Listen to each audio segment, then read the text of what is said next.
शंकरं शंकराचार्यं केशवं बादरायणं सूत्रभाष्यकृतौ वन्दे भगवन्तो पुनः पुनः। ईश्वरो गुरुरात्मेति मूर्तिभेदविभागिने व्योमवद्व्याप्तदेहाय दक्षिणामूर्तये नमः। सदाशिवसमारम्भां शङ्कराचार्यमध्यमाम् अस्मदाचार्यपर्यन्तां वन्दे गुरुपरम्पराम्। श्रुतिस्मृतिपुराणानाम् आलयं करुणालयं नमामि भगवत्पादं शंकरं लोकशंकरं। कल के हम लोगों ने प्रसंग में ब्रह्म विचार की अनिवार्यता, आवश्यकता पर चिंतन किए। ब्रह्म का चिंतन विचार करते रहना चाहिए। यह विचार ही हमको अपने आत्म स्वरूप तक ले जाता है, भगवत स्वरूप से अनुभव कराता है।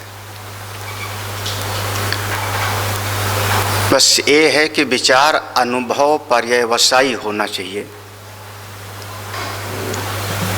विचार अनुभव पर्यवसायी। हमारा कोई भी विचार होता है, जब वो अनुभव में मेरे परिणति हो जाए तब समझना कि पूरा हुआ। और अगर अभी अनुभव नहीं हुआ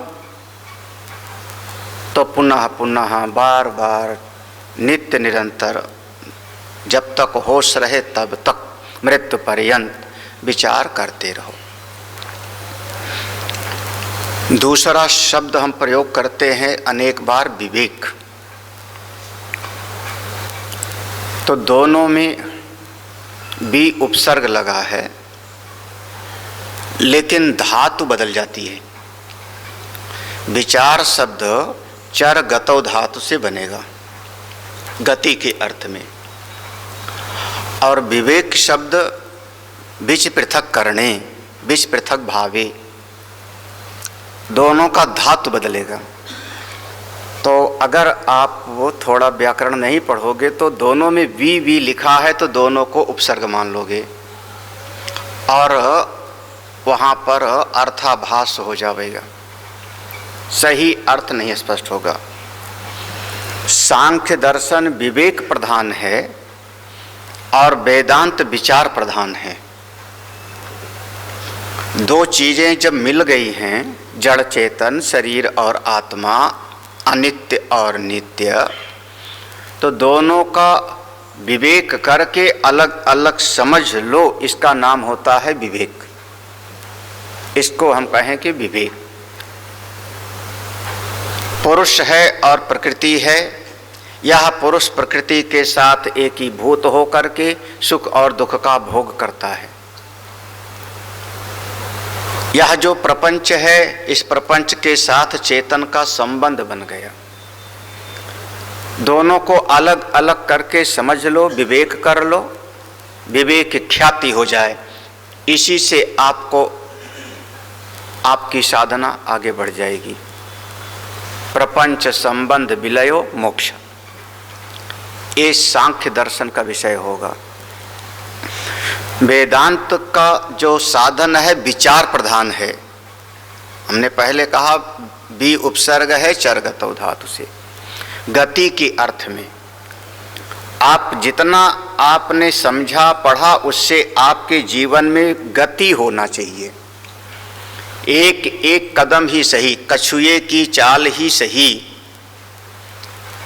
हमारा संसार से पहले इतनी आसक्ति थी, लेकिन अब हम वेदांत का श्रवण करते करते हमारी आसक्ति 10% कम हो गई, 20% कम हो गई।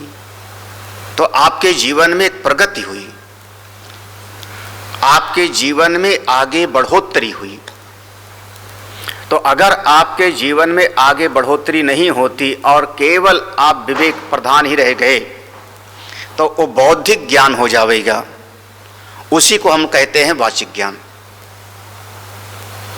आपके जीवन में परिवर्तन होना चाहिए। इसीलिए विचार कब तक, जब तक ब्रह्मात्मैक्य का बोध हो न हो, ये लक्ष्य है। अपना आत्मा ही ब्रह्म स्वरूप है।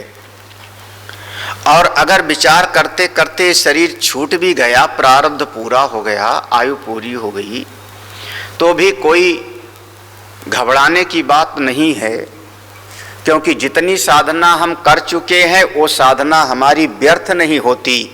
अगले जन्म में वहीं से साधना आगे बढ़ जाती है। अच्छा, साधना कैसे करेंगे फिर? अब अगर कीट मकोड़ा बन गए तब तो साधना कर नहीं पाएगा, गधा कुत्ता बन गया तब तो साधना कर नहीं पाएगा।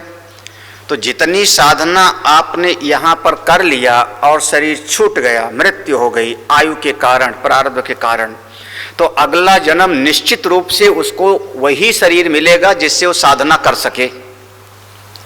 तात्र तम बुद्धि संयोगम लभते पौर्व देख, कल पढ़ा था।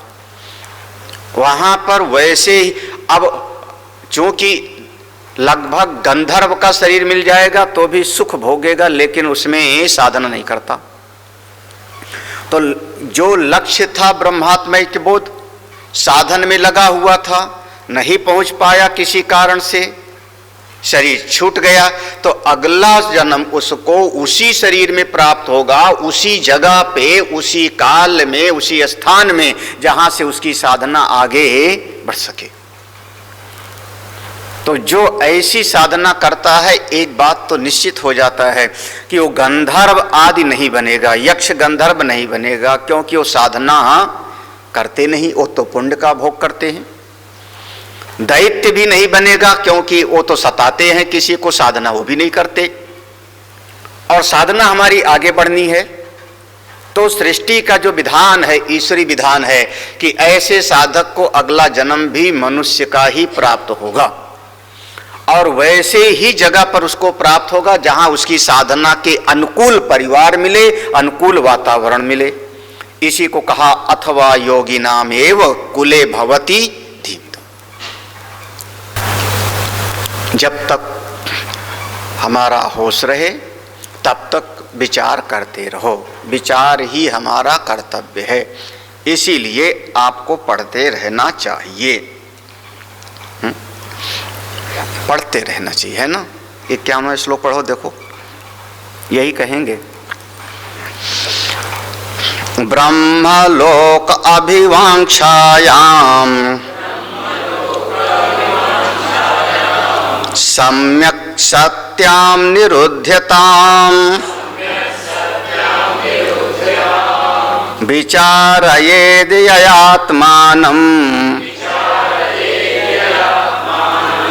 न तो साक्षात् करोत्ययम्। देखो कहते विचारयेत, नीचे की लाइन में है विचारयेत धन या, वहां पर या है, विचारयेत धन या, तो वहां पर द्या, विद्या वाला ध्या दिख रहा होगा। तो विचारयेत यह, जो कोई ऐसा साधक जिसके मन में ब्रह्मलोक अभिवांछायाम, अब इस लोक की कोई वस्तु नहीं चाहता, लेकिन स्वर्ग आदि चाहता है, ब्रह्मलोक आदि वो चाहता है, मन में अच्छी तरह से चाहता है, सम्यक बढ़िया, हमको ब्रह्मलोक मिले, हमको स्वर्ग लोक मिले, अमुक लोक मिले, अमुक लोक मिले। चित्त में वो बात बैठी है कि हमको वह लोक मिले, और कहीं सत्संग सुनने को मिल गया, गुरुजी मिल गए और उन्होंने कहा तुम आत्मा का चिंतन करो, तुम ब्रह्म का विचार करो। अरे स्वर्ग अल्प अंत दुख,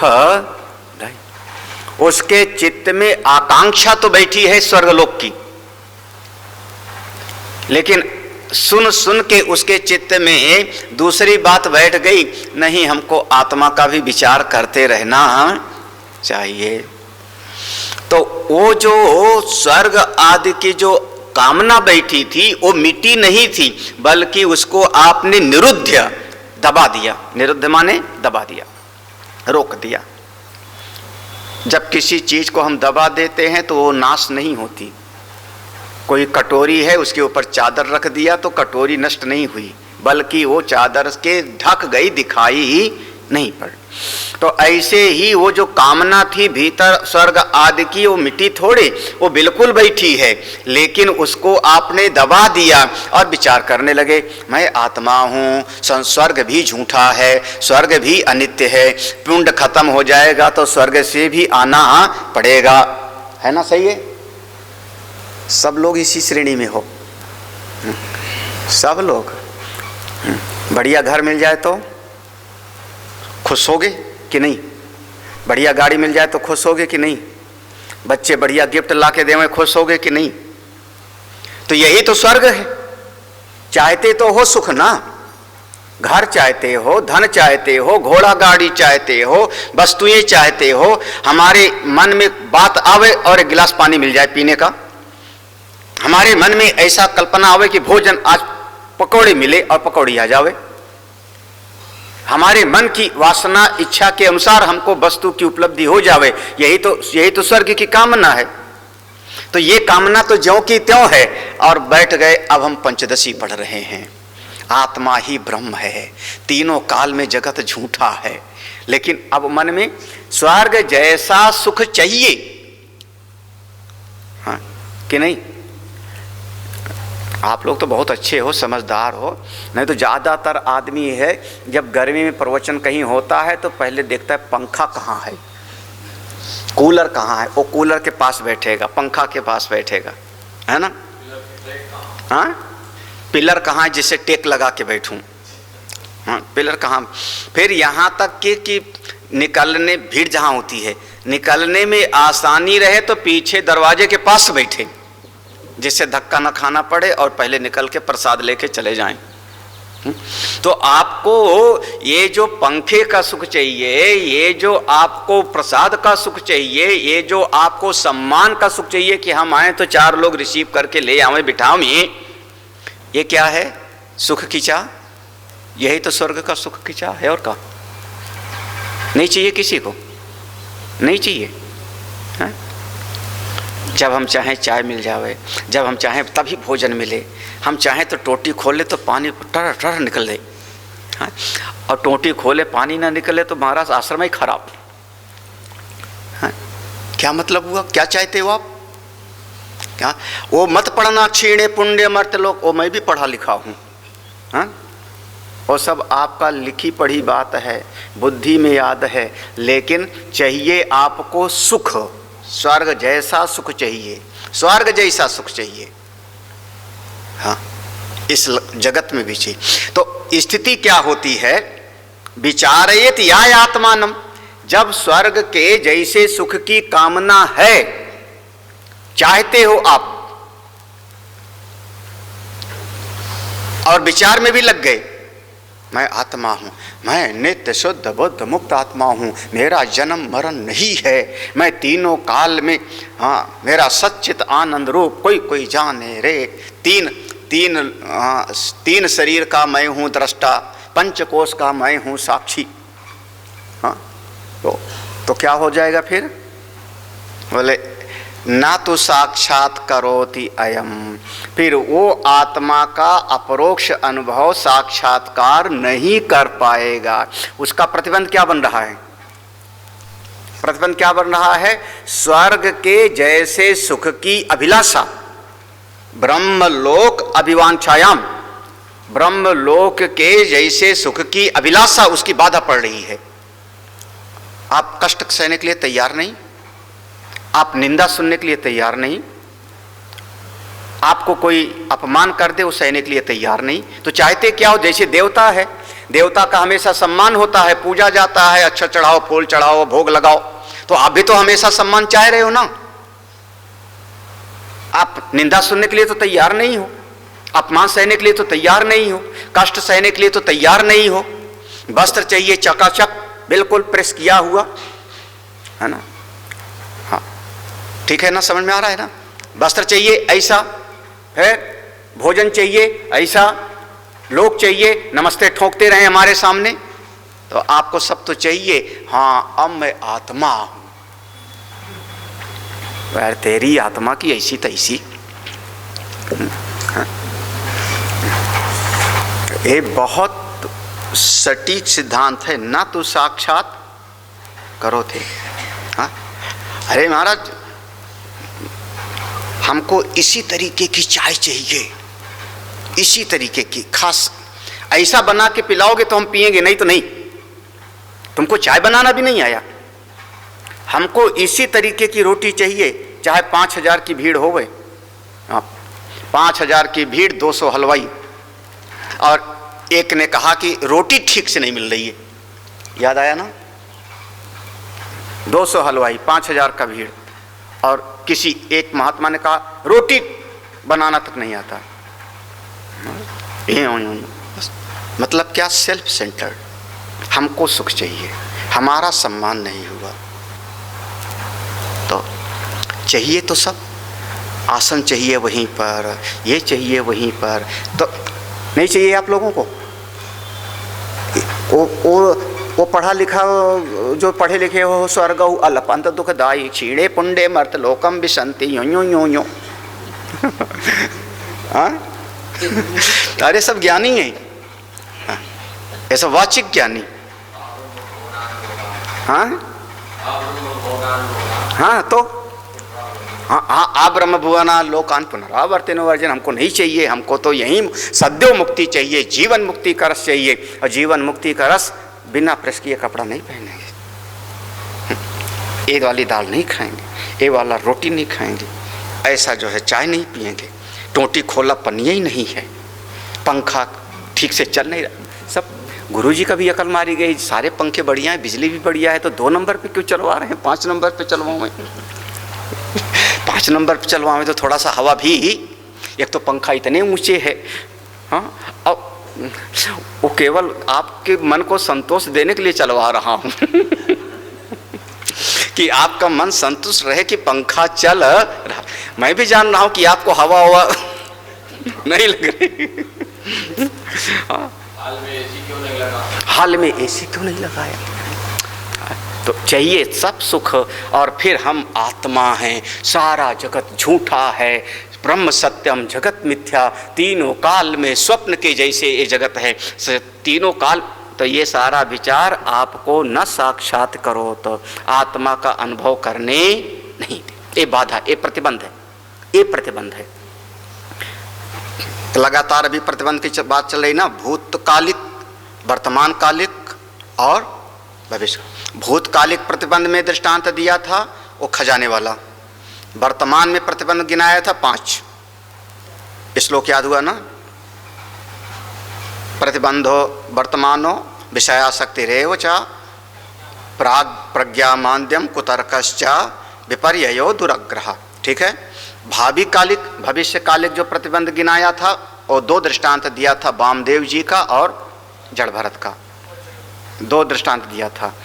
अभी जो साधक है, जो लगा हुआ है, जो श्रवण में लगा हुआ है, मनन में लगा हुआ है, उसमें क्या प्रतिबंध है?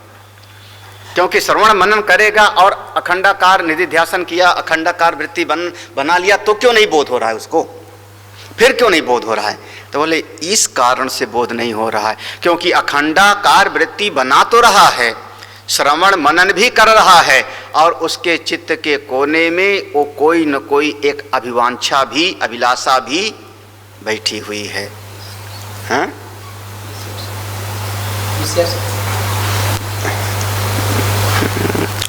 विषया शक्ति में नहीं ला सकते इसको, विषया शक्ति तो नहीं कह सकते। विषयासक्त होगा तो सत्संग सुनेगा ही नहीं ना। विषयासक्त होगा तो सत्संग में कहाँ सुनेगा? वो अपना समय कहाँ गवाएगा? मोबाइल खेलने में, गेम खेलने में। सत्संग में बैठा होगा तो मोबाइल चलाता होगा, तो वो विषयासक्ति हो गया। तो ये एक तरीके से सूक्ष्म मन में, अवचेतन मन में बैठा हुआ है। क्योंकि ऊपर से निरुद्ध कर दिया, ऊपर से रोक दिया, दिखाई नहीं पड़ रहा है। जैसे अब आप लोगों की भाषा में कहूँ तो आप लोग बहुत बार कहते हो अब हमारा किसी से ममता मोह रह ही नहीं गया। ये क्या हुआ? हम लोग मुस्कुराते हैं जब कोई ये बात कहता है, तो हम अंदर से हंसते हैं, ऊपर से कोई बात नहीं, ठीक है तुम बढ़िया साधक हो, हाँ कहीं माया मोह नहीं। जब मौका पड़ता है तो वो ऊपर से एक पर्दा पड़ गया है, हाँ आप ऊपर से जबानी जमा खर्च कर रहे हो, भीतर सब बैठा है उसी प्रकार से। तो कैसे करना है? देखो अगला श्लोक कहते हैं, अब ये तो जो है श्रुतियों का आ गया। वेदांत विज्ञान सुनिश्चितार्था,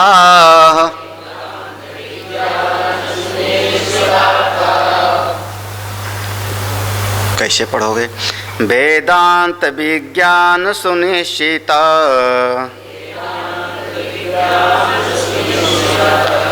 अर्था इति शास्त्रतः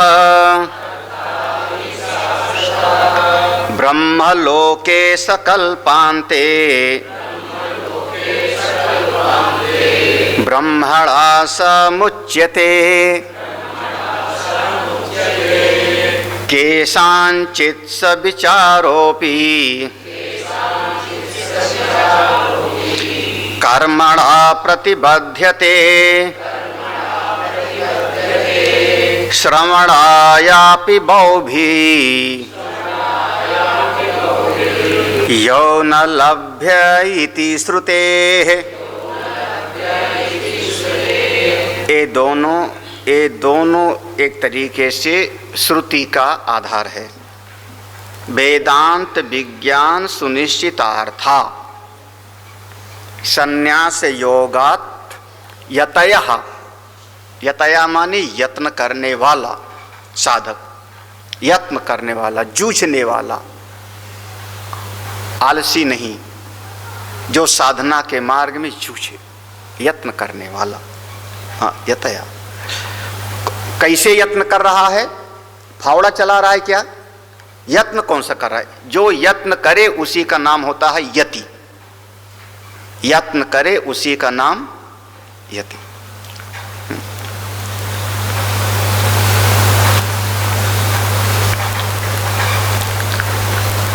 वेदांत विज्ञान सुनिश्चितार्था संन्यास योगात् यतयः शुद्ध सत्वा। जो यत्न कर रहा है उसके विशेषण हैं। क्या विशेषण है? शुद्ध सत्वा, उसका अंतःकरण शुद्ध है। संन्यास योगात् संसार से विमुख है। संन्यास योगात् माने संसार से उसकी दृष्टि हट चुकी है। संन्यास योगात् जब अंतःकरण शुद्ध है उसी को आप कह लो साधन चतुष्टय संपन्न। संसार से विमुख अंतःकरण शुद्ध लेकर के आया कहाँ? गुरुदेव की शरण में। तब उन्होंने कहा अब वेदांत का विज्ञान प्राप्त करो, वेदांत का श्रवण करो। वेदांत विज्ञान, आप वेदांत का श्रवण किया, मनन किया, तो मनन करके उसको पक्का कर लिया, सुनिश्चितार्था पक्का कर लिया। ते ब्रह्मलोके परांत काले। तो ऐसे लोग ये यति का, ये साधक के लक्षण हैं। अंतःकरण शुद्ध हो, संसार से मन हट गया हो उसका, वेदांत का श्रवण करता हो और वेदांत का श्रवण करके तात्पर्य का धारण कर लिया हो, सुनिश्चितार्थ। ते वह लोग, ऐसा महापुरुष जब शरीर छूटेगा परांत काले, तो यहाँ से जा कर के ब्रह्मलोक में परामृतात् वहाँ पहुँचेंगे ब्रह्मलोक में, और ब्रह्मा जी के साथ वह सब के सब ब्रह्मा जी के साथ आनंदमय जीवन मुक्त हो जाएंगे। इसका मतलब अभी नहीं। ब्रह्मलोक क्यों गए? ते ब्रह्मलोकेषु पर, ब्रह्मलोक क्यों गए? हाँ बस बिल्कुल समझिए। तो वो जो एक प्रतिबंध था ना अंतःकरण में सुख की, वो प्रतिबंध, वैसे पहले बताया था ना कि दो प्रकार के योग भ्रष्ट हुए ना, शुचि नाम श्रीमताम गेहे। उसके मन में कोई न कोई साम्राज्य आदि की वासना थी, दूसरे वाले के मन में परिवार की वासना थी, तो योगी के परिवार में जाके जन्म, यही बताया था ना। अब किसी के चित्त में वह जो स्वर्ग आदि का सुख की कामना है उसको दबा करके और श्रवण मनन में लग गया तो ये शरीर जब तक रहेगा उसको अपरोक्ष साक्षात्कार नहीं हो रहा है। फिर ये शरीर छोड़ेगा तो ते ब्रह्मलोके, उसकी कामना उसको ले जाएगी कहाँ पर, जिस स्वर्ग की कामना थी वहां जाएगा। और वहां पर जब ब्रह्मा जी उसको अंत में ज्ञान देंगे तब वो मुक्त होगा, क्रम मुक्ति। वहां पर सद्यो मुक्ति नहीं। ये मंत्र होगा कैवल्य उपनिषद का, कैवल्य उपनिषद का मंत्र हो। वेदांत विज्ञान सुनिश्चितार्था, संभवतः अभी तो हमने पढ़ाया था काठमांडू में। काठमांडू में था कि नहीं यही? हाँ, ये मंत्र पढ़ाया था काठमांडू में।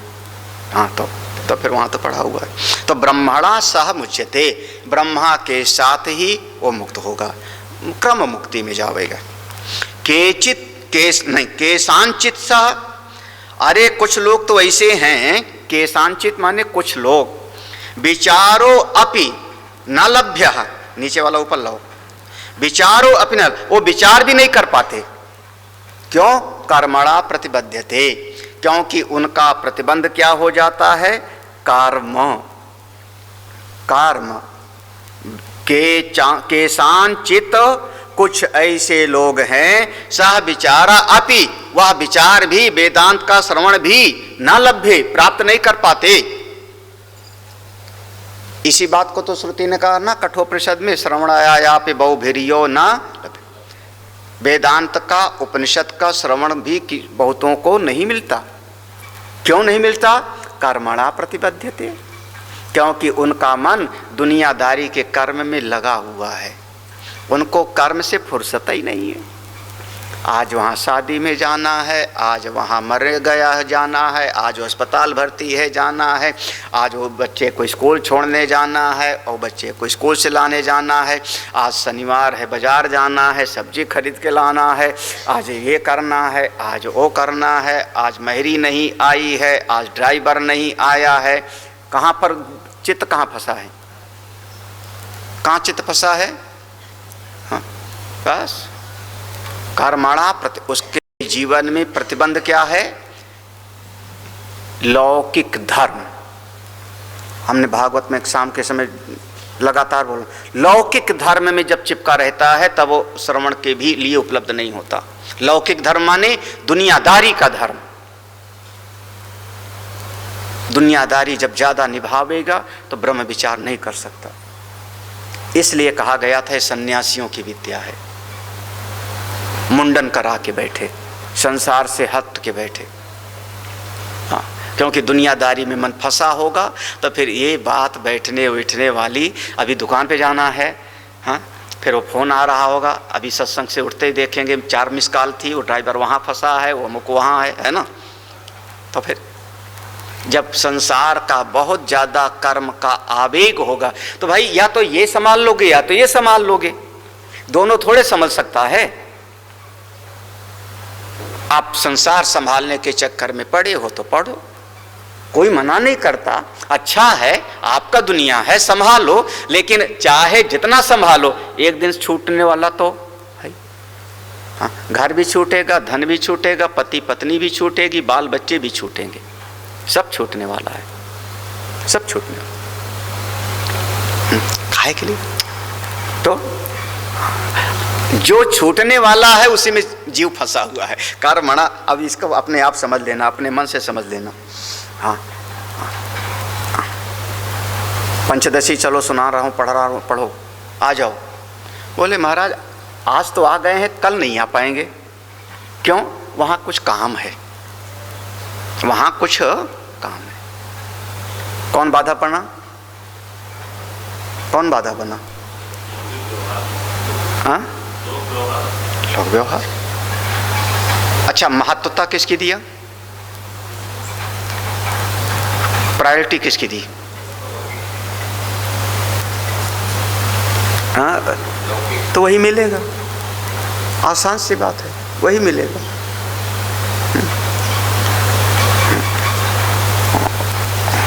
हम गंगा सागर में बैठे थे, सब समय पर सबसे एक जैसी चर्चा नहीं हो सकती, उसको कहते हैं अधिकारी भेद।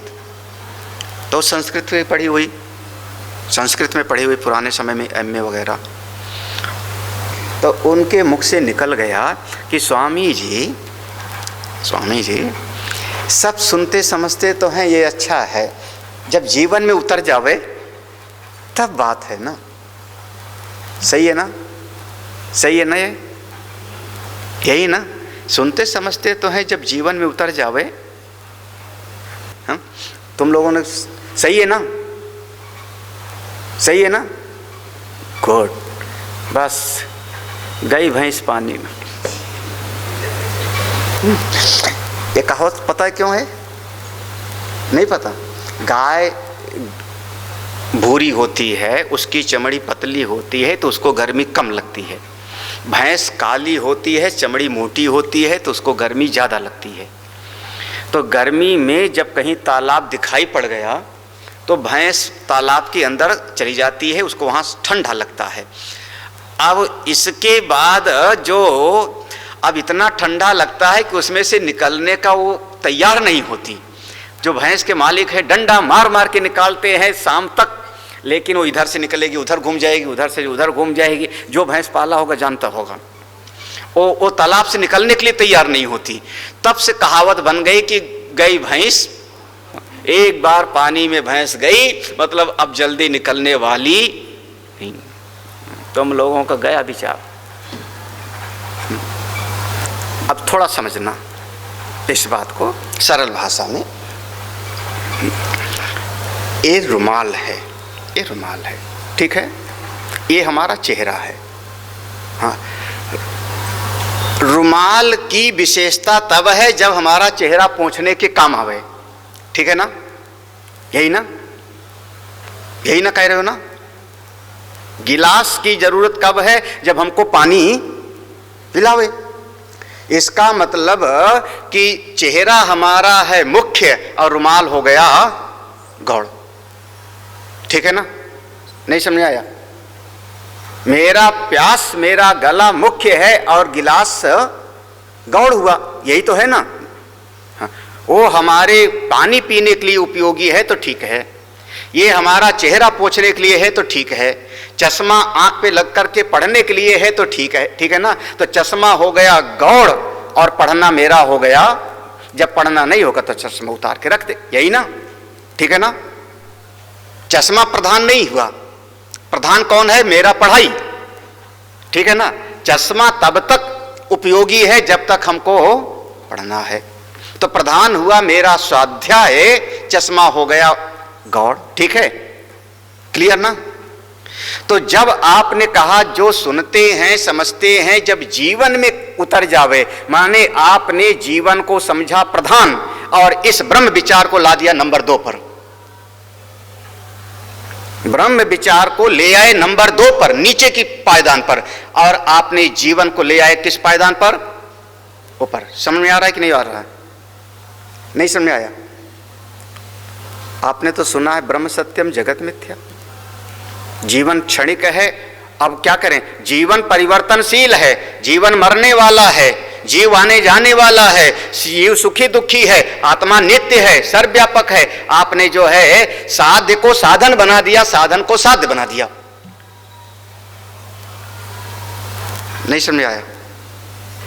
नहीं समझ आया? हम आपको इस जीवन के पार ले जाना चाह रहे हैं। ये ब्रह्म विचार आपको इस जीवन के परे ले जाएगा, ये जीवन परलोक के जीवन के परे ले जाएगा। और आप कह क्या रहे हो कि ये ज्ञान हमारे इस जीवन में काम आवे?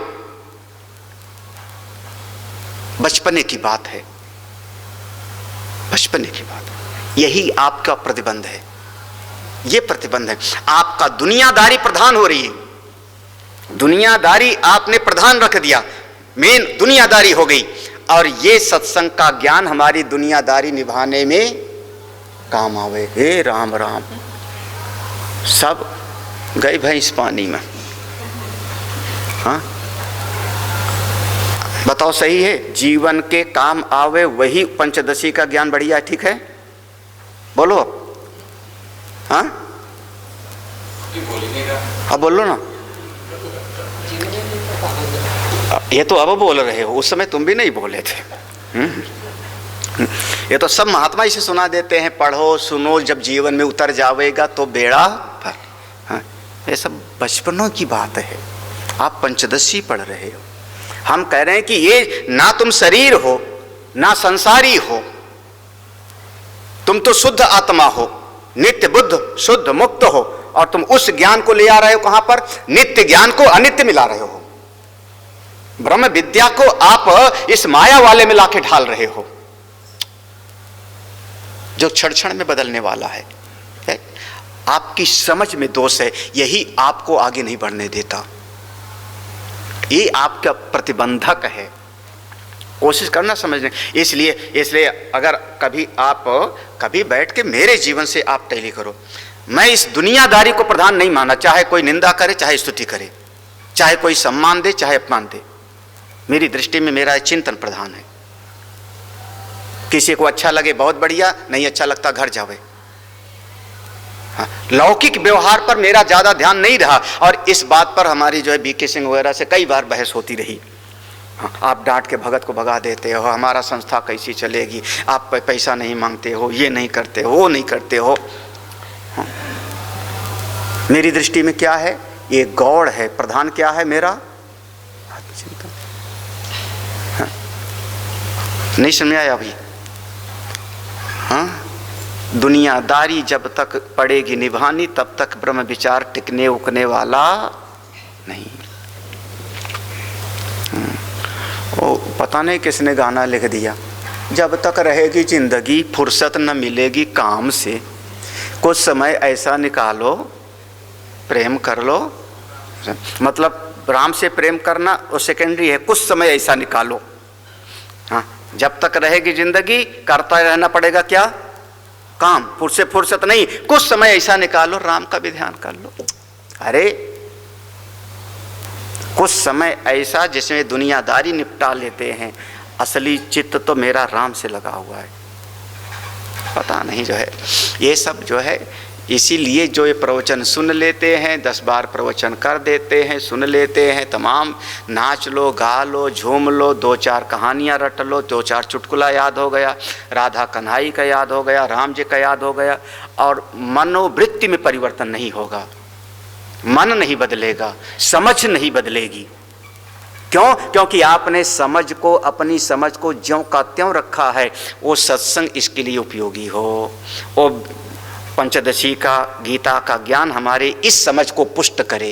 तो आपने अपनी समझ को त्यागने के लिए तैयारी नहीं हो, अपनी अकल को समर्पित ही नहीं किया, अपनी बुद्धि की जो समझ है उसको एज इट इज रखना चाह रहे हो, ज्यों का त्यों, और उसी में गीता का ज्ञान आके चिपक जावे तो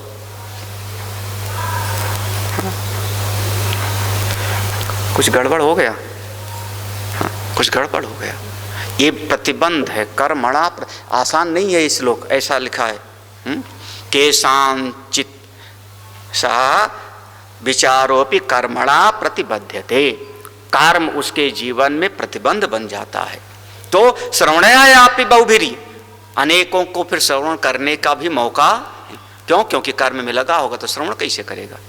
ये करना है, वो करना है, वो करना है, वो करना, वो करना, वो करना, करना, करना, करना करो। जब कभी किसी से पूछो सत्संग में चल रहे हो, कह दे नहीं वहाँ जन्मदिन का, बच्चे का जन्मदिन है, वहाँ जा रहे हैं, बस चित्त में तुरंत ये श्लोक याद आवे, खटका करे, तब समझ लेना कि कुछ समझदार है। हाँ, छोड़ा किसको? श्रेष्ठ को। पकड़ा किसको? अनित्य जगत को।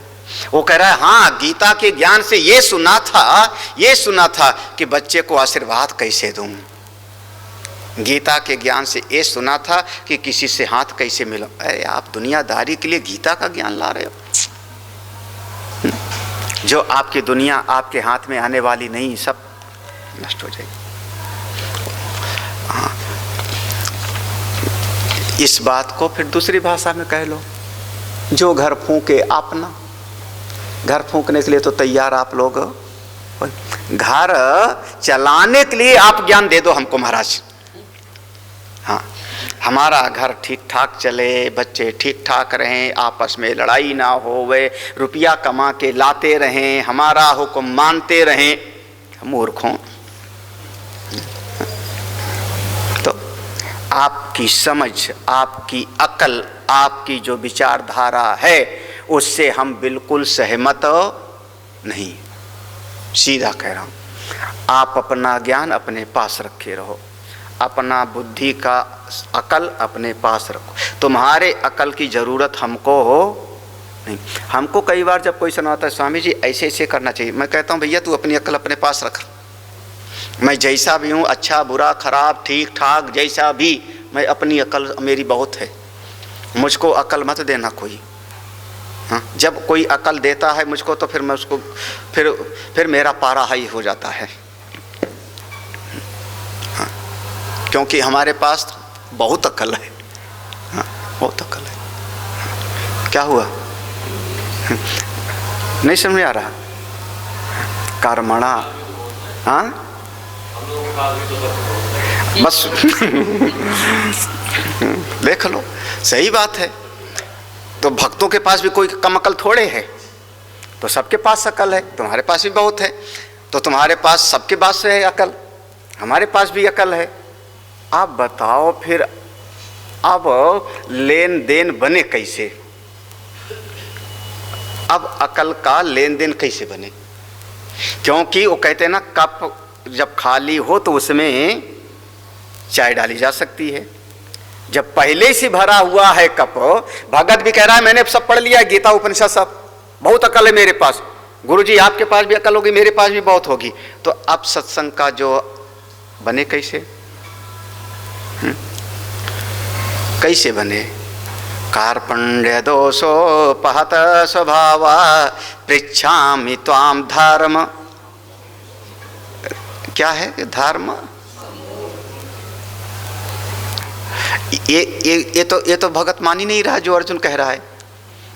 धर्म सम्मूढ़ चेत। धर्म क्या अधर्म क्या मुझको नहीं पता, सम्मोहित हूं, सम्मूढ़ हूं। अब भगत मूढ़ अपने आप को मानने के लिए तैयार नहीं, तो गीता शुरू कैसे हो? बताओ। कभी ये बात मत कहना आज के बाद, कम से कम आज के बाद तुम लोग, कि ये सत्संग का ज्ञान जीवन में उतरे, जीवन के लिए उपयोगी होवे। ये बात जैसे कहते हो आप जीवन को टॉप पे रख रहे हो, और इस श्रेष्ठतम ज्ञान को आप नीचे ले आए, इसका सहायक बना दिया आपने। हाँ, हमारे लिए ये ज्ञान टॉप पर है। आपका दुनिया बिगड़े, आपका घी का घड़ा पलट जावे, अरे आपका घर छोड़ के निकल जावे, हाँ, ये ज्ञान मेरे लिए टॉप पर है। आप दृष्टांत में उठा लो रमण महर्षि, स्वामी विवेकानंद, भगवान शंकराचार्य। दुनियादारी यही, इसी ज्ञान से माँ की सेवा करनी चाहिए थी उनको। अकेले बेटे थे, कोई और नहीं था उनके पास में, पति भी मर गए थे आर्यम्बा के। तो दुनियादारी क्या होती है कि माँ की सेवा करें कि ना करें? विवेकानंद की क्या होती है जिम्मेदारी? पिताजी नहीं है, मर गए हैं, कर्जा छोड़े हैं, माँ और बहन है, नौकरी करके पाले कि ना पाले? हाँ, क्या होती है जिम्मेदारी? हाँ, हमारे पूज्य गुरुदेव अकेले थे परिवार के, एक बेटे, केरला के, रॉयल फैमिली के। क्या जिम्मेदारी होती है? परिवार को चलाएं कि ना चलाएं? उस समय भारत आजाद नहीं था, रजवाड़ा था उस समय पर। क्या जिम्मेदारी होती है, क्या दुनियादारी होती है? नौकरी करो, कमाओ, खाओ, बाल बच्चे को पढ़ाओ, वंश बढ़ाओ, है। आपकी दुनियादारी जब, तुम्हारी गृहस्थी जब बिगड़ जावे, तब समझना कि परमात्मा का ये ज्ञान टिकेगा। मत आइयो कल से। हाँ, जब तक गृहस्थी तुम्हारी बनी रहेगी तब तक ये टिकने उकने वाला नहीं। क्या हुआ? ज्यादा कड़वा बोल दिया? क्या हो, ज्यादा कड़वा बोल दिया था?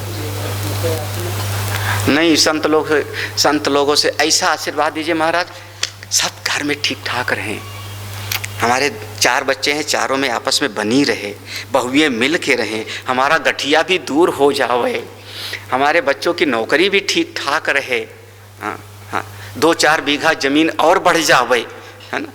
यही चाहते हो ना आशीर्वाद?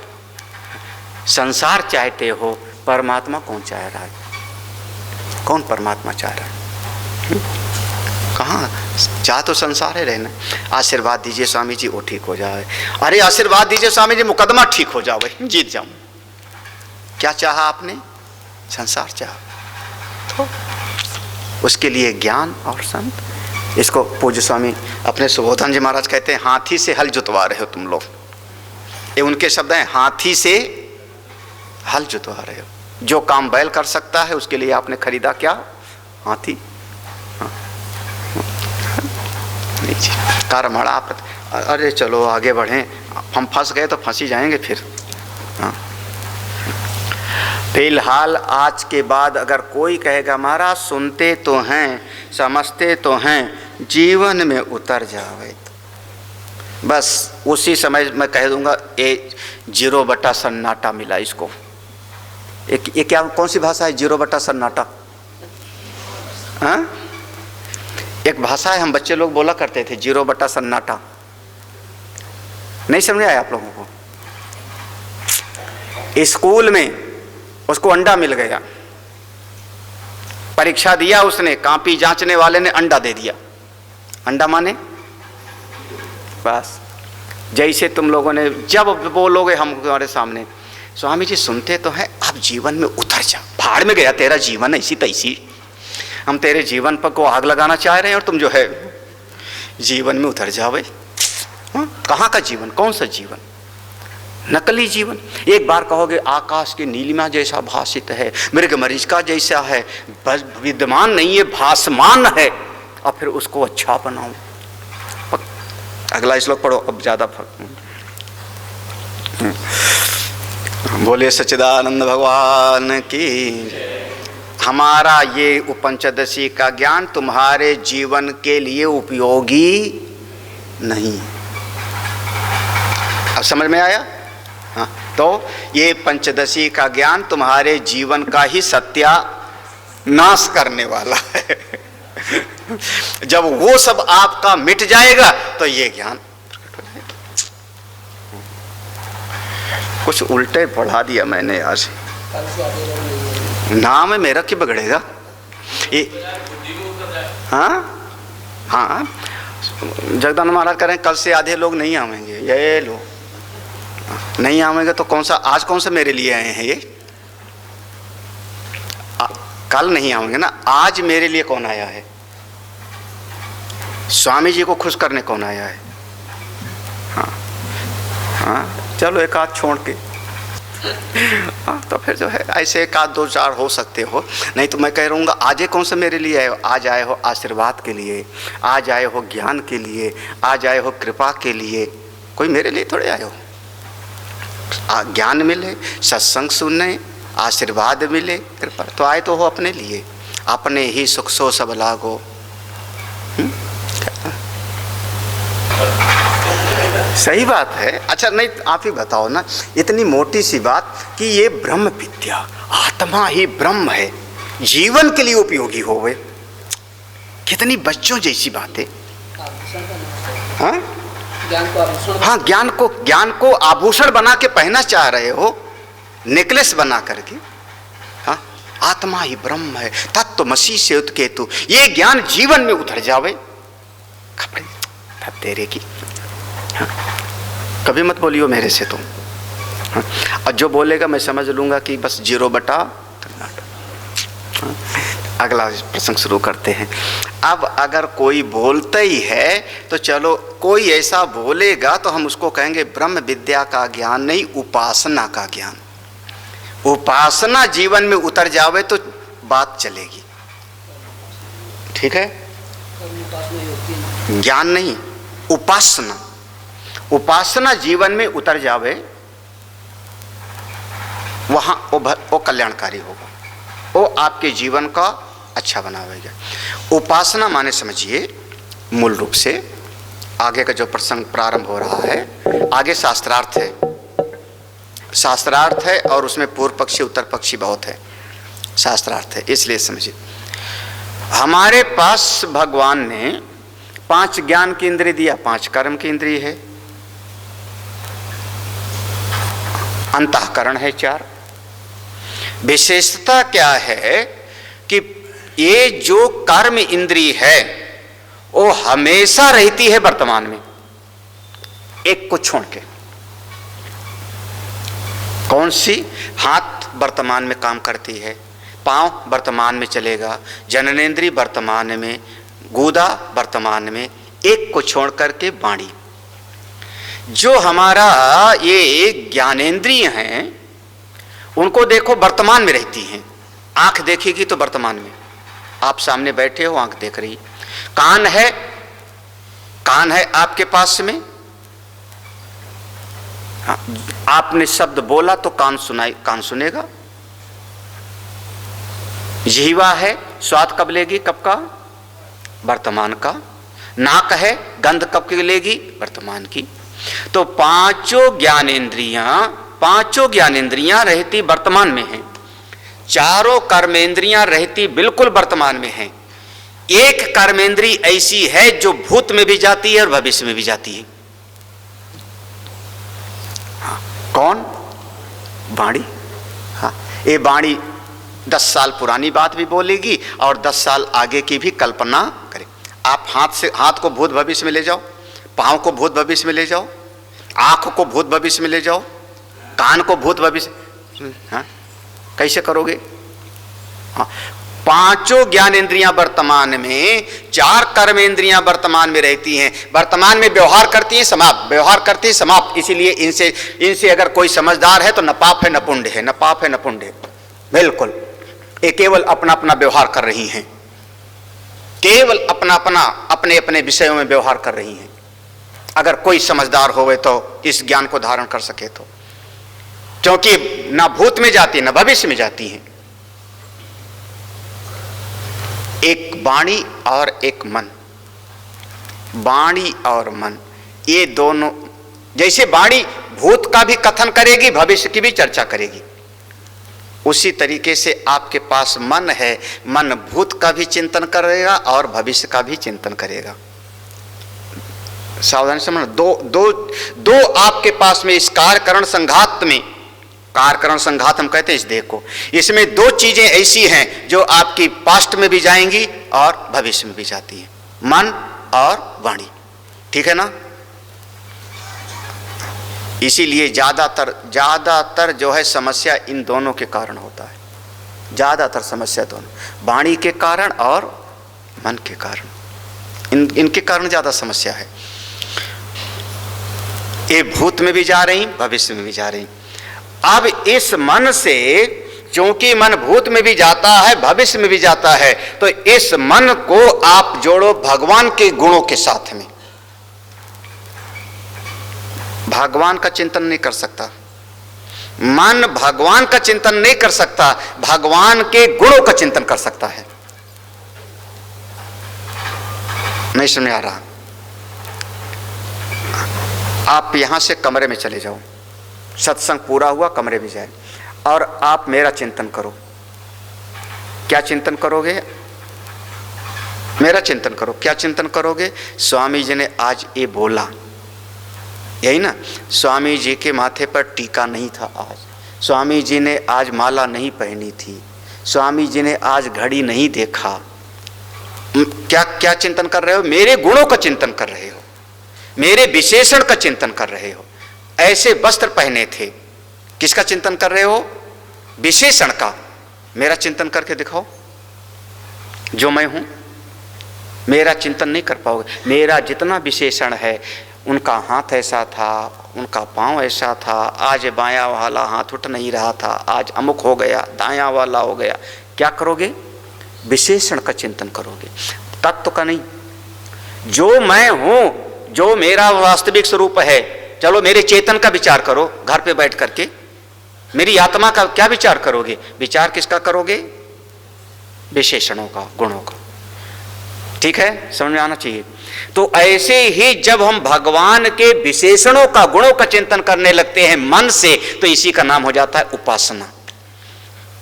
गुण चिंतनम नाम उपासना, इस सूत्र है, आप सबके काम आएगा हमेशा के लिए। इसी के आधार पर हम लोग प्रवचन करते हैं। गुण चिंतनम नाम उपासना, भगवान के तमाम गुणों का चिंतन हम मन से करते हैं। ठीक है, उत्पत्ति करते हैं, स्थिति करते हैं, प्रलय करते हैं, हमारे रक्षक हैं, दीन बंधु हैं, दीनानाथ हैं, उनके गुणों का चिंतन करते हैं, उनकी लीलाओं का। ठीक है ना? किससे? नेत्र से नहीं, हाँ, नेत्र से नहीं, जीवा से नहीं, किससे? मन से, है ना? गुण चिंतनम नाम, इसी का नाम उपासना होता है। भगवान का चिंतन कर क्या करोगे? भगवान का चिंतन करो कोई, कैसे करोगे? भगवान का चिंतन नहीं करते हो, भगवान के बारे में चिंतन करते हो। ठीक है, इसी का नाम उपासना। उपासना का मूल सूत्र आप याद रखना। अब दूसरी बात, जब कोई मित्र मिल गया, कोई मित्र मेरे पास आया, उसने कहा क्या सोच रहे हो, क्या सोच रहे हो, तो हमने वाणी से बोला। अब वाणी का उपयोग किया, भगवान की लीला के बारे में सोच रहा था। ठीक है, तो गुण कथनम नाम स्तुति, गुण कथनम नाम स्तुति, किसी के गुणों का कथन करना, इसी का नाम है स्तुति। कौन है आप? नमामि समीशान निर्वाण रूपम विभुम व्यापकम ब्रह्म वेद स्वरूप निजम निर्गुणम निर्गुप। क्या कर रहे हो आप? बोले आपके गुणों का कथन। तो गुण चिंतन का नाम उपासना, गुणों के कथन का नाम हो गया स्तुति। क्यों? क्योंकि ये दो ही वाणी है, वाणी गुणानुकथने। हाँ, दो ही वाणी, खास दो ही खास चीज जो हमारी भूत में भी जा रही है और भविष्य में भी। इसीलिए इन दोनों के लिए बहुत ज्यादा जोर दिया गया। हाँ, धर्मशास्त्र में तो यही गिनाया ना, वाणी से पाप होता है, वाणी से 4 पाप होता है, मन से 3 पाप होता है। उपासना करोगे तो इससे आप बच जाओगे। हाँ, तुरंत समझना बहुत अच्छी तरह से। जब आप कमरे में बैठ के मेरे बारे में आपने, मेरे विशेषणों को, मेरे गुणों को आपने मन में लाए, इसका नाम उपासना। और जब मेरी आत्मा का बोध होगा तो उसका नाम होगा ज्ञान। लेकिन आश्चर्य है कि मेरी आत्मा और आपकी आत्मा अलग अलग तो है नहीं, आत्मा तो एक है, तो उसका नाम होगा ज्ञान। बाकी जब गुणों का आप चिंतन कर रहे हो वो सब उपासना है। इस बात पर बहुत बड़ा यहाँ पर शास्त्रार्थ किया, और करीब 7-8 श्लोक है, हम केवल पढ़ लेते हैं बस। अत्यंत बुद्धिमान ध्यात्वा सामग्र्यावाप्य संभवात् यो विचारम न लभते ब्रह्म उपासीत सोनिशम्। अत्यंत बुद्धिमान्द्यात्, बुद्धिमान नहीं, बुद्धिमान मत पढ़ना वहां पर, अत्यंत बुद्धिमान्द्यात्, जैसे क्या कहा था, प्राज्ञ मान्द्य, वाह, जिसकी बुद्धि बहुत ज्यादा मूढ़ है। अत्यंत बुद्धि मान्द्य, मान्द्य माने मध्यम, जैसे दीपक की जो रोशनी बहुत मंद हो तो हमको पढ़ने में नहीं आ सकता, तो जिसकी बुद्धि बहुत मंद होगी, मूढ़ बुद्धि होगा, वो कभी आत्मा का विचार ही नहीं कर पाएगा। यौ विचारम न लभते, ऐसे लोग विचार ही नहीं कर सकते। मतलब वही कहते नहीं, मूर्ख हृदय न चेत जो गुरु मिलई। जो बहुत मूढ़ है, मूढ़ का अर्थ यहाँ पर बिल्कुल गैर पढ़ा लिखा नहीं समझना। यहाँ मूढ़ता का अर्थ गैर पढ़ा लिखा नहीं, पढ़ा लिखा है, लेकिन बहिर्मुखी है, संसारोन्मुखी है, संसार के कर्मों में जिसकी बहुत ज्यादा बुद्धि लगी हुई है, उसी को हम कहते हैं प्राज्ञ बुद्धिमान्द्यात्, उसको हम कहते हैं मूढ़। हाँ, मूढ़ मतलब ये मत समझना कि हो सकता है बड़ा जो है वकील होवे, बड़ा इंजीनियर होवे, बड़ा डॉक्टर होवे, हाँ, लेकिन है क्या वो? उसकी बुद्धि इतना ज्यादा कर्मासक्त इतना ज्यादा है, कर्मों में चिपका इतना है कि वो आत्म विचार के लिए तैयार ही नहीं होता। वो है हमारी भाषा में मूढ़। ठीक है, चले। अच्छा, और विचार की सामग्री कभी कभी नहीं होती। विचार की सामग्री में खास करके तीन चीज, उसको कहते हैं तीन चीज, इस प्रमाण प्रमेय का व्यवहार होता है। एक तो शास्त्र, दूसरे प्रकाश, तीसरे नेत्र, चौथे शास्त्र को समझाने वाले आचार्य। इनमें से किसी का भी अभाव है। हाँ? हमारे पास पोथी रखी है, गुरुजी नहीं समझाने वाले, पोथी भी है, गुरुजी भी है, लाइट चली गई, प्रकाश ही नहीं है। पोथी भी है, लाइट भी है, गुरुजी भी हैं, लेकिन आंख में दोष है, मोतियाबिंद है। ये सब क्या हो गई? विचार की सामग्री। इसको कहते हैं विचार की सामग्री। शास्त्र भी होवे, शास्त्र को समझाने वाले संत भी होवे, प्रकाश भी होवे, मेरी इंद्रिय भी निर्दोष होवे, मेरा मन पागल ना होवे, तो ये सब सामग्री है। जब ये सामग्री में कोई कमी है, कैसे विचार करेगा? या तो बुद्धि बहिर्मुखी है तब विचार नहीं करता, या तो बहुत उसके पास है ही नहीं तो विचार नहीं करता। तो क्या करे? कहते हैं ब्रह्म उपासित, तो फिर वो रात दिन स्व अनिशम, रात दिन ब्रह्म का उपासना करे। जो विचार नहीं कर सकता वो ब्रह्म की उपासना करे। क्या चाहिए? जो विचार नहीं कर सकता, आत्मा का विचार नहीं कर सकता, ब्रह्म की। ठीक है ना? भगवान की उपासना कहते महाराज तब तो मैं मान लेता। अगला यही प्रसंग अब आगे बढ़ेगा। आप ईश्वर की उपासना करते तो मैं स्वीकार कर लेता। आप तो कह रहे हो ब्रह्म की उपासना करे, ब्रह्म उपासित। ये ब्रह्म की उपासना कैसे हो सकती है? और इस पर अब प्रश्न और उत्तर हैं। निर्गुण ब्रह्म तत्वस्य न हि उपास्तेर संभवः सगुण ब्रह्मणि इवात्र प्रत्ययावृत्ति संभवात् अवाङ् मनस गम्यं तन्ना उपास्यमिति चेत्तदा अवाङ् मनस गम्यं वेदनं न च संभवेत्। अब जितना आप लोग समझ सकना, समझने का प्रयास करना। मैं अनुवाद कर रहा हूं। प्रश्न किया, निर्गुण ब्रह्म तत्वस्य नाहि उपास्ते, निर्गुण ब्रह्म की उपासना संभव नहीं। निर्गुण ब्रह्म तत्वस्य, निर्गुण ब्रह्म की उपासना नहीं हो सकती। क्यों? असंभव। क्योंकि निर्गुण ब्रह्म की उपासना कैसे कर सकोगे? हो ही नहीं सकती। ये प्रश्न है। निर्गुण ब्रह्म की उपासना हो नहीं सकती, असंभव है। समझे? नहीं समझे? उपासना माने क्या? हमने पहले इसीलिए बताया, उपासना माने क्या? गुण चिंतनम नाम उपासना, है ना? आप कमरे में गए तो किसका चिंतन किया? स्वामी जी के रूप का, रंग का, वस्त्र का, उनकी वाणी, कोई ना कोई विशेषण का चिंतन किया ना। वह जो निर्गुण ब्रह्म है वो तो निर्गुण है, निर्विशेष है, उसमें तो कोई विशेषण नहीं है, तो किसका चिंतन करोगे? उपासना कैसी होगी?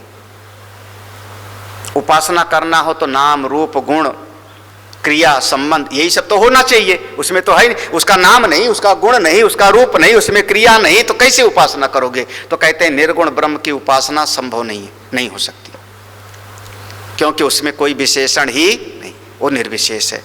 तो फिर उत्तर है, नीचे की लाइन में उत्तर है, ऐसे प्रश्न उत्तर, नीचे की लाइन में उत्तर है, सगुण ब्रह्मणि इवत्र। अच्छा, सगुण ब्रह्म की उपासना करते हो कि नहीं?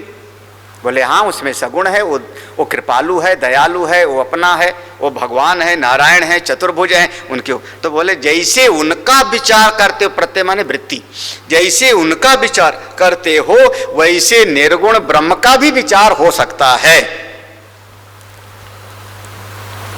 बिल्कुल हो सकता है। जैसे सगुण का आप विचार करते हो ऐसे निर्गुण का भी हो सकता है। इसलिए उपासना निर्गुण की करनी चाहिए। हाँ, क्यों?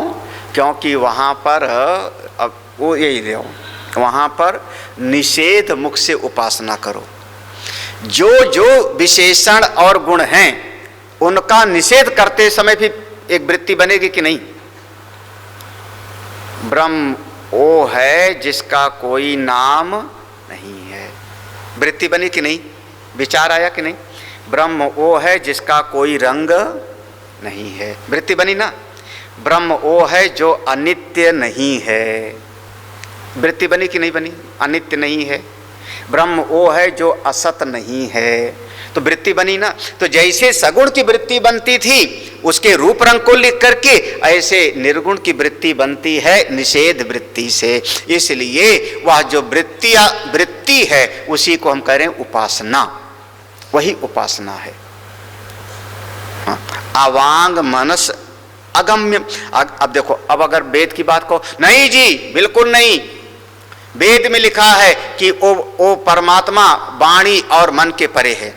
अवांग मनस अगम्यम, देखो दो ही चीज आया यहाँ पे। अवांग माने वाणी, मनस माने मन, वाणी और मन के परे है। कभी कभी सोचना चाहिए ये श्रुति ने क्यों कहा यतो वाचो निवर्तन्ते अप्राप्य, दो ही का निषेध किया ना, बहुत ध्यान से समझना, क्योंकि हमने दो ही, ये दोनों यतो वाचो निवर्तन्ते अप्राप्य, क्योंकि वाणी और मन दोनों भूत में जा रही है और तो हाँ, इसलिए अवांग मनस अगोच अगम्यम, वाणी और मन के ऊपरे है। तत् ना उपास्यमिति चेत, तो फिर उसकी उपासना संभव नहीं। अगर ये कहे कोई तो ये पूर्व पक्षी है भाई, जहां वाणी नहीं पहुंच सकती, जहां मन नहीं पहुंच सकता, उसकी उपासना कैसे होगी? क्योंकि मन से चिंतन का नाम ही उपासना का, मैंने परिभाषा कर दिया था ना, गुण चिंतनम नाम उपासना और गुण कथनम नाम स्तुति। हाँ, तो वाणी और मन वो पहुंच नहीं सकती, तो उपासना कैसी होगी? तो कहते हैं सब हो सकती है, ज्यादा बक मत करो, अपनी अकल मत लगाओ, ज्यादा अकल लगाओगे वही दुख देती है। अरे तो फिर आपको निर्गुण का ज्ञान भी नहीं होगा, क्योंकि निर्गुण का ज्ञान कैसे प्राप्त करोगे वाणी और मन के बिना? अवांग मनस अगम्यम वेदनम न च संभवेत, कैसे जानोगे फिर आत्मा को? अगर आप ये कहते हो वाणी और मन से उपासना नहीं हो सकती, तो फिर मैं कहूंगा कि वाणी और मन से फिर निर्गुण का ज्ञान भी नहीं हो सकता। अब बताओ, तुम तो कह रहे, यहाँ एक बात यह है, यहाँ दो महात्मा हैं, दो महात्मा, एक उपासना पर जोर दे रहा है, दूसरा कह रहा है नहीं निर्गुण का ज्ञान। ये है ज्ञान और भक्ति की लड़ाई। वो कह रहा है नहीं ज्ञान ही श्रेष्ठ है, ज्ञान ज्ञान ज्ञान, दूसरा कह रहा है उपासना भी उपासना भी उपासना भी। हाँ, और दोनों का एक तर्क है, आप लोग इस तर्क को समझ सकते। पहला तर्क दिया यहाँ पर, पहला तर्क दिया उपासना संभव नहीं, क्यों? क्योंकि उसमें नाम रूप गुण क्रिया संबंध नहीं।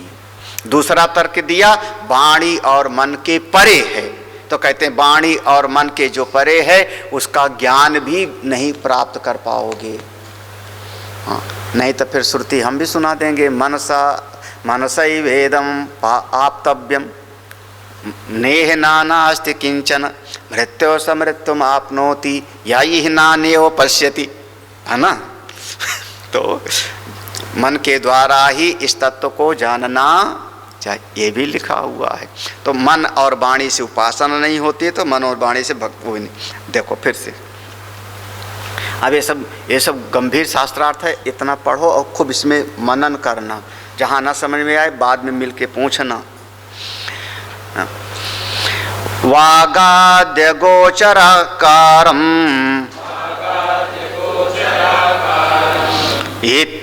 इत्येवं यदि वेत्यसो वागाद्यगोचरकारम्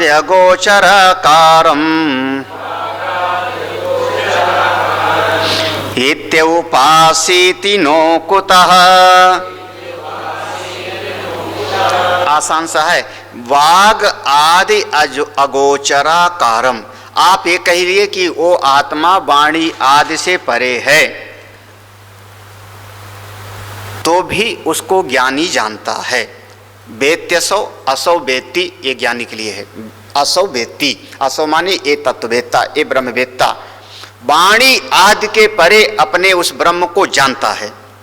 अगर आप ये कहोगे कि तत्ववेत्ता वाणी के परे तत्व को, मन के परे तत्व को जानता है, तो मैं कहूँगा वागादि अगोचराकारम इति उपासीति नो कुता। तो जो वाणी और मन से परे, उसकी उपासना क्यों नहीं हो सकती जी? उपासना भी हो सकती है, क्यों नहीं हो सकती? फिर कहते हैं सगुणत्वम उपास्यत्वात् यदि वेदत्वतोऽपि तत् वेद्यं चेत् लक्षणावृत्त्या लक्षणं स समुपास्यताम् ब्रह्म विद्धि तदेवं त्वं न त्विदं यदुपासते इति श्रुते उपास्यत्वं निषिद्धं ब्रह्मणो यदि। कह रहे हैं देखो, सगुणत्वम उपास्यत्वात्, अगर आपने कहा कि ब्रह्म की उपासना करने में ब्रह्म को सगुण मानना पड़ेगा, सगुणत्वम उपास्यत्वात्। उपास्यत्वात् माने अगर उपासना मानोगे कि उस ब्रह्म की उपासना करनी चाहिए, तो उसमें सगुणता आ जाएगी। क्योंकि वही चीज उपासना में विचार किसका करोगे, वृत्ति किसकी चलेगी? विशेष की, नाम रूप गुण क्रिया इन्हीं का, तो उसमें सगुणता आ जाए। तो कहते हैं वेदत्वतो अपि तत्, तो आपके ज्ञान में भी तो ये बात आ जाएगी ना। क्या आपने जाना? किसको जाना? आप जो ज्ञानी है उसको कह रहा है उपासक, किसको जाना आपने? बोले आत्मा को। बोले ये आत्मा नाम नहीं है क्या? हाँ, आत्मा नाम नहीं है क्या? आपने कहा ना ब्रह्मवित्, ब्रह्म को जानता है। किसको जानता है? ब्रह्म को ना, ब्रह्म को ना।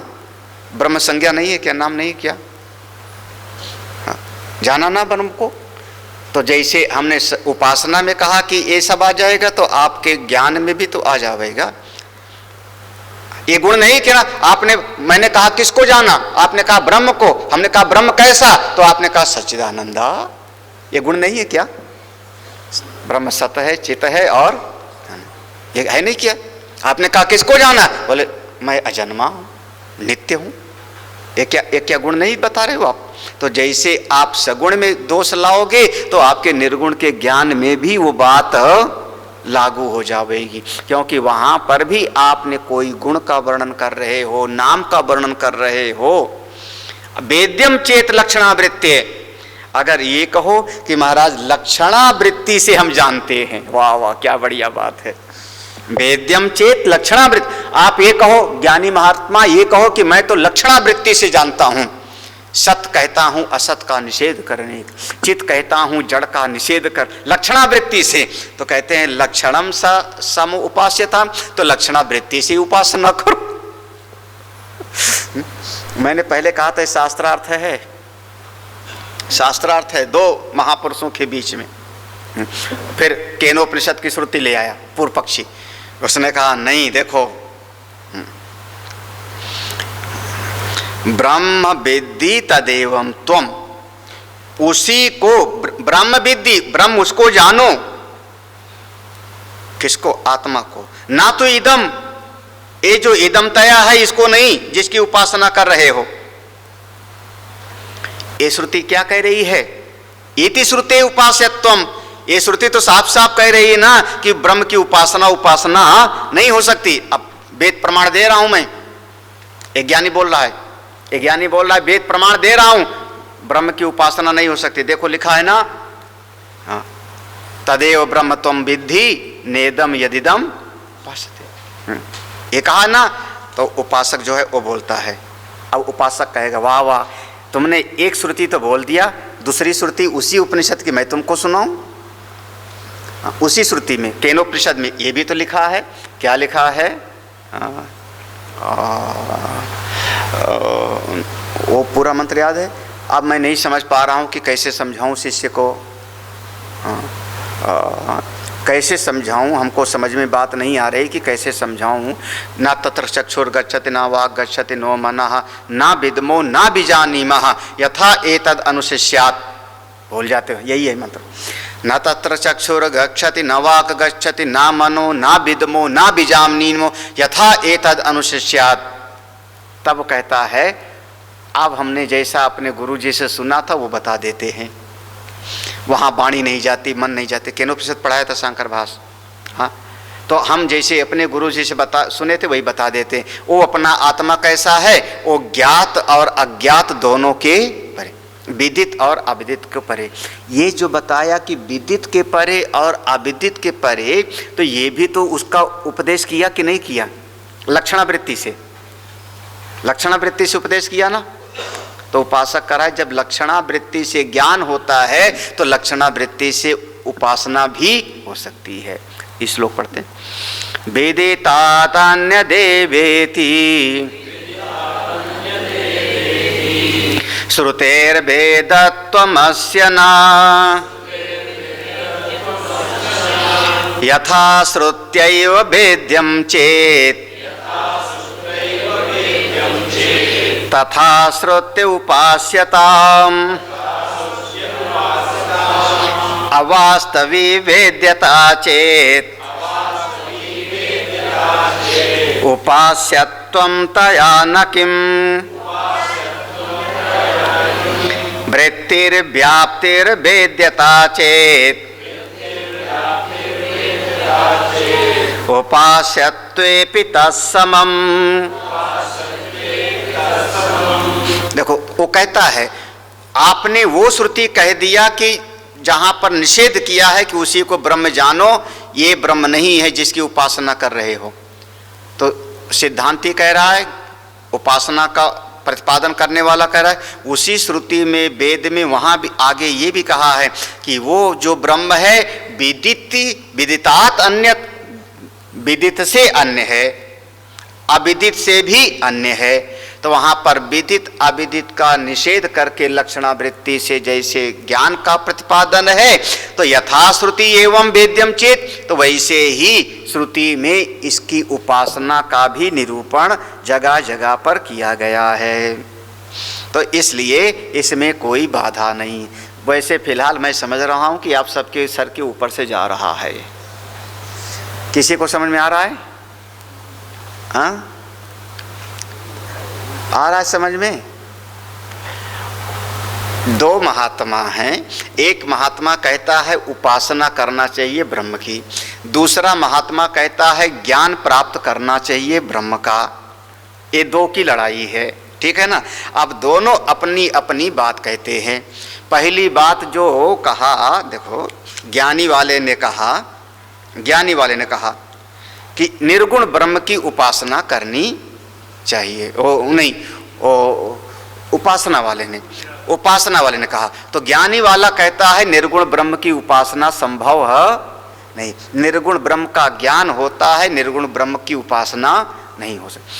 तो इसने कहा कि वृत्ति तो चलेगी ना, प्रत्यय माने वृत्ति, मैं आत्मा हूं, मैं आत्मा हूं, मैं आत्मा हूं, ये वृत्ति तो आपकी चलेगी ना। और जब ये आपकी वृत्ति चल रही है तो जैसे मैं आत्मा हूं वृत्ति चल रही है, तो इसी का नाम हम कह रहे हैं यही तो उपासना है, यही उपासना है। तो कह रहे हैं अवास्तवी वेद्यता चेत। अरे महाराज, जो मैं कह रहा हूं कि ब्रह्म को जानना चाहिए, ये वास्तव में थोड़े कह रहा हूं, ये तो हम उपाय बताए हैं, ये वास्तव में नहीं कह रहे हैं। अवास्तवी वेद्यता, जो कहते हैं ब्रह्म को जानो, ये तो उपाय हमने बताई, सही बात थोड़े है, उपाय बताई। तो कहते हैं फिर तो उपासना में भी समझ लो उपाय यही है। जब आप उपाय कर रहे हो तो उपासना में भी उपाय है। उपास्यत्वम तया न किम, तो उपासना में ये भी क्यों नहीं हो सकता? आपने जब उपाय वहां कहा तो उपासना में भी एक उपाय है कि उसकी उपासना करनी चाहिए। अरे भाई, अगर वृत्ति व्याप्ति वहां निर्गुण ब्रह्म में आप करते हो, अखंडाकार वृत्ति व्याप्ति है, तो सगुण में भी, उपासना में भी वृत्ति व्याप्ति है। अब अंत में ये जो ज्ञानी था ना, वो ज्ञानी ने डांट के बोला 62वें श्लोक में, भैया तुम्हारा उपासना में इतना आग्रह क्यों है? जबरदस्ती उपासना के पीछे क्यों पड़े हो कि उपासना ही करना चाहिए? तो ये 62वां श्लोक है। काते भक्ति उपास्तौ चेत कस्ते द्वेष तदीरय माना भावो न वाच्यो श्याम बहुश्रुतिषु दर्शनात्। काते भक्ति उपासतो, अरे तुम्हारा भक्ति पर इतना जबरदस्त आग्रह क्यों है जी? वो कह रहे भक्ति के पीछे क्यों पड़ा है तू जबरदस्ती? तो उसने कहा कस्ते द्वेषा, तो आप भक्ति से जल्द क्यों रहे हो? तो आप भक्ति से विरोध क्यों कर रहे हो भाई? हाँ? उपासना से क्यों विरोध कर रहे हो? तो ज्ञानी ने कहा माना भाव, ये उपासना की बात वेद में नहीं है। माना भाव माने प्रमाण विरुद्ध है, वेद में नहीं है। उसने कहा बहुत सारे वेद में लिखा है, मैं भी पढ़ाता हूं आपको। बहुत सारे वेद में लिखा है कि ऐसी उपासना करनी चाहिए। आगे सब आएंगे, बढ़िया प्रसंग। हम यहाँ पर आज समाप्त कर रहे हैं। ये शास्त्रार्थ में आप ग्राफ बनाओ, कागज लो, ग्राफ बनाओ। उपासना का विभाग और ज्ञान का, दोनों के तर्क हैं। उसने कहा निर्गुण ब्रह्म की उपासना करनी चाहिए, उपासक ने कहा। जो ज्ञानी है उसने कहा निर्गुण ब्रह्म की उपासना हो नहीं सकती, हो नहीं सकती। क्यों नहीं हो सकती? क्योंकि उसमें नाम रूप आदि ही नहीं। तो फिर उपासक ने कहा फिर उसका ज्ञान भी नहीं होगा। जब कुछ नहीं तो ज्ञान भी नहीं होगा। बोले ज्ञान होता है लक्षणावृत्ति से, तो कहा लक्षणावृत्ति से उपासना भी हो सकती है। हाँ। बोले वृत्ति व्याप्ति होती है तो उपासना में भी वृत्ति व्याप्ति हो सकती है। आप इसका चार्ट बना करके देखो। और यहाँ पर 5-6 श्लोक में थोड़ा सा गंभीर विषय है और यहाँ कई श्रुतियों का है। मैंने आसानी से इसको जो है, इस पर ज़्यादा ध्यान मेरा देने का नहीं था, इसलिए मैंने पढ़ा दिया।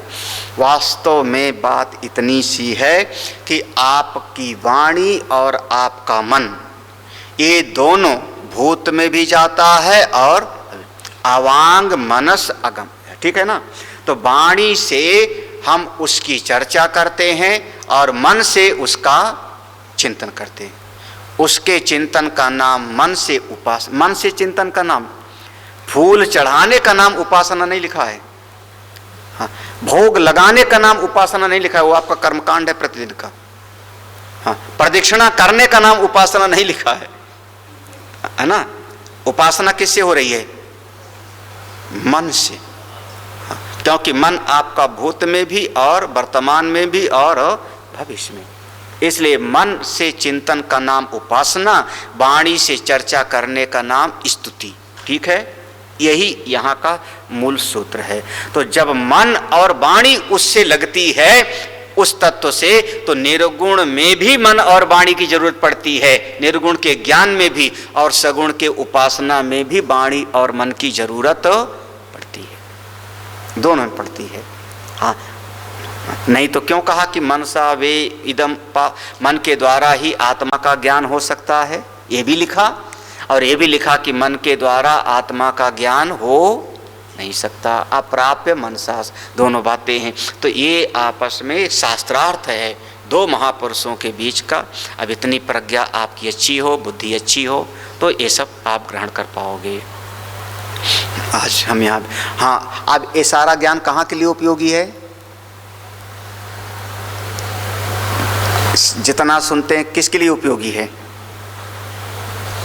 जीवन के लिए, गृहस्थी के लिए, पचड़े के लिए, प्रपंच के लिए, उसके लिए उपयोगी है। उतर जाएगा तो बेड़ा पार। हाँ, बोलो बोलो। हाँ, तो थोड़ा समझना। ओम पूर्णमदः पूर्णमिदं पूर्णात् पूर्णमुदच्यते पूर्णस्य पूर्णमादाय पूर्णमेवावशिष्यते। ओम शांति शांति शांति। हरि ओम। श्री गुरुभ्यो नमः। हरि ओम।